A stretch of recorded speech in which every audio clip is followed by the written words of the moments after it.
is a new report called Refund Reasons, and the idea here is that we have recently been able to ingest refund information from channels.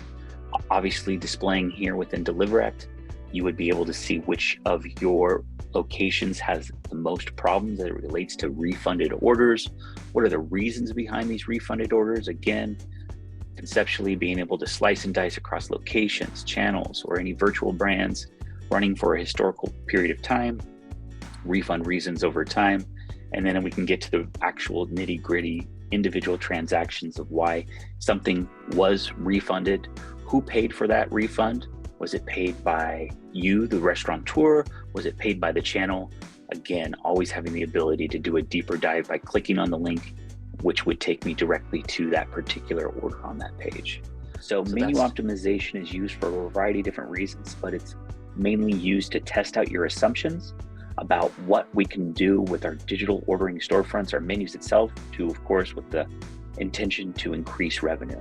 So there are some options here as when you create a test, you can run tests in parallel, but walking you through the platform will make a lot more sense as I go through it. So if I wanted to run a test to see if increasing my prices between 4 and 6 on a Friday night increase revenue, I can do that test. What's really nice about our optimization tool is you're not having to create yet another menu. You're using the core menu that you're already using throughout.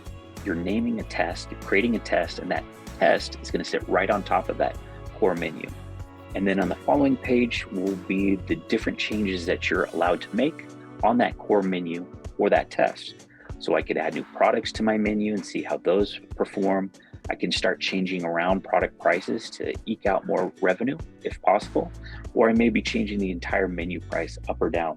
And then the payoffs here on the final page, this is where I get to choose exactly where that test runs. So before you broadly introduce new products or broadly change the price of all of your products across 150 locations, you can run this test on a small subset, depending on what makes sense to you, maybe 3 locations, 10 locations, etc. You may choose to only broadcast this change on certain specific channels, so you can use any combination of which. You can put a start date, and if you do put an end date on there, we will analyze the results at the end of that test phase. Now, obviously, you could also choose to run a test on a certain day part, certain day, or obviously a day part, like a happy hour, etc. So once this test reaches its finality, in other words, hits that end date, you would be able to see information directly from the optimization tool, exactly the results of that test, the before and after. Clearly, what we would be hoping to see is an increase in revenue from that test. And if we so chose, we like the test, the results of that test, we could easily just implement that optimization, and that test would then become part of my core menu.